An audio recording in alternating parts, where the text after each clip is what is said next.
We live? Oh my gosh. Okay, I think we're live. We're gonna let it rip like we are live and do our thing. So, what's going on? My name is Will Myers. I'm coming to you live from Austin, Texas, and we're gonna talk a little bit about how you get financially free faster. There's this crazy idea in the world that you need to save your money, you need to get compound interest, and you need to do that for 30 or 40 years and hope that everything works out. Doesn't make any sense, and I'm going to explain some of that in just a second. But I really want you to think about this concept. How much money have you lost, or do you know somebody that's lost in the market over the last year?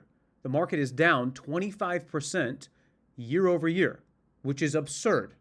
The people that are losing money didn't do anything wrong in their life. They didn't lose their job. They didn't have any scandals. Their relationships are fine, but yet they're losing money. It doesn't make any sense. And the popular conversation around this is, well, you don't actually lose the money until you sell the stock. Then you lock in your loss. The problem with that idea is that you're assuming that people have time to wait. How many people were getting ready to retire in 2008?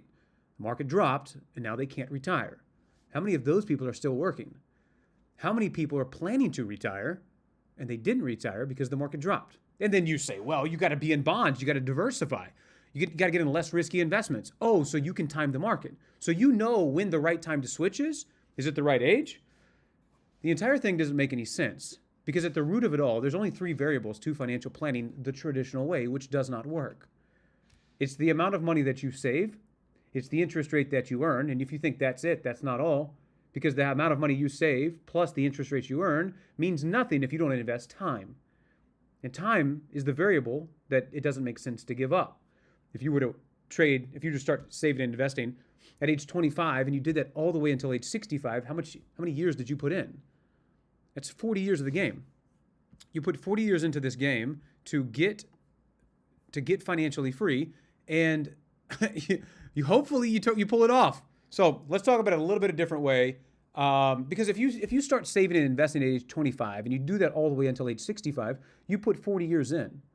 And then you retire at age 65 and you live to standard life expectancy of 78, you get 13 years out. Does that ever make sense for a trade? You put 40 years into the game and you get 13 years out? Let's say you live to 88, give you another 10 years. You put 40 years in, you get 23 years out. Does that still not make sense? No, it doesn't make any sense whatsoever. Why are we teaching this philosophy and this idea to all of the people? It doesn't work. In future videos, we'll go over statistics of why this doesn't work and what has happened of the people that follow that advice of traditional financial planning, which is save money, pick the account.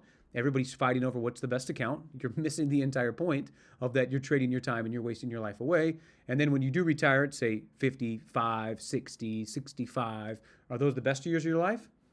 We'll get into that a little bit later on, but let's jump into this. Okay, so there's an idea and a concept that I talk about, and this is visually what it looks like. 1 versus 1. Traditional financial planning teaches you that you take your money and then you chase interest rate, compound interest, and then when you get compound interest over time, your account value will grow. It will go up in value over time. Well, and that's what it looks like in this chart. You're saving to a nest egg. And if you're here and you're taking notes, I would type this in the comments, nest egg.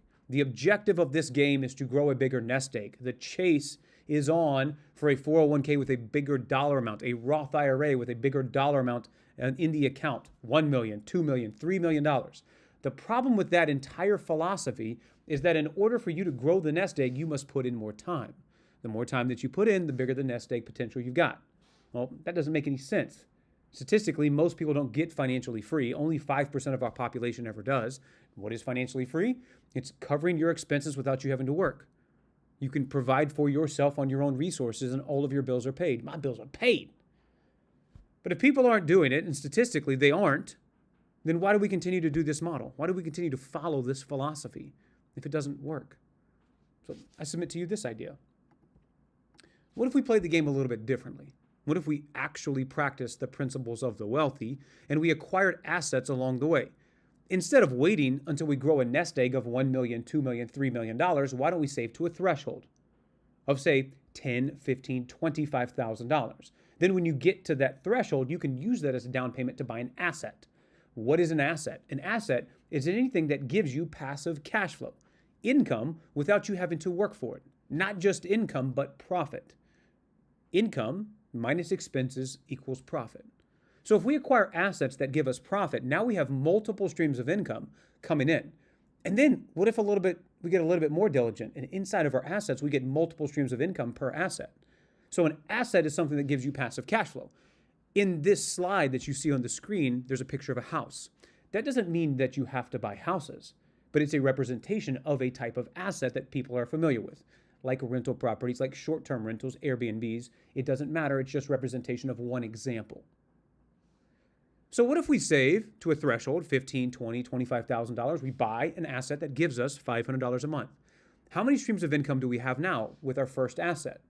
In the beginning, it's just you. You take the difference between your income and your expenses, that gap, and you save and invest that money. So it's just you. It's one stream of income. But then you go out there, you get the threshold, you use it as a down payment, you acquire an asset that gives you passive cash flow, and now you have two streams of income. However long it took you to get to your first asset, how much faster can you get to your second asset now that you have two streams of income? Twice as fast. And then you can get to your second asset or your third stream of income. How much faster can you get to the next asset?